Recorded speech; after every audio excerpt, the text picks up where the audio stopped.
Cette session criminelle, très attendue ici au Congo-Brazzaville, à cause de la qualité de certains prévenus, il faut l'avouer, et de l'ampleur des crimes qui leur sont reprochés, et dans la mesure où plusieurs affaires opposent le ministère public et l'État congolais aux individus ou groupes d'individus accusés d'atteinte à la sûreté intérieure de l'État, à la détention illégale d'armes et munitions de guerre, complicité d'atteinte à la sûreté intérieure de l'État et à l'ordre public, le cas des dossiers Norbert Dabira, Jean-Marie Michel Mokoko, Jean Gwabi Akonjo, Jean-Martin Bemba et autres, aura à examiner soit plus de 132 affaires qui arrivent progressivement à indiquer M. Christian Oba, président de la Cour d'appel.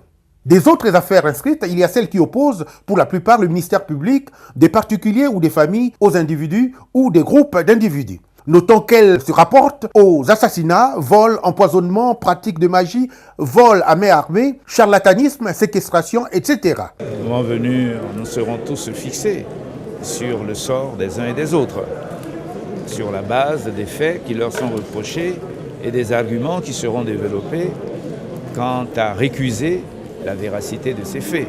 Cette session vient ainsi rompre le silence, d'autant plus que depuis juin 2014, aucune autre session ne s'était tenue.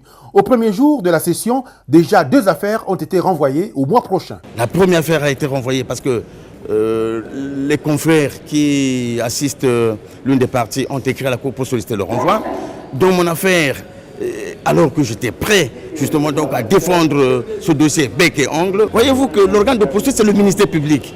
Il appartient au ministère public de faire son travail. Ils ont jeté l'anathème sur l'huissier de justice, qui s'est défendu aussi. Bon, mais ils ont pris l'engagement de régulariser et j'espère bien que ça sera fait. Ainsi, du 29 mars au mois de mai de cette année 2018, la Cour criminelle à Brazzaville fixera tour à tour chaque accusé ou chaque prévenu sur son sort après un procès impartial et équitable en présence d'un collège de jurés dans le respect des droits et de la défense.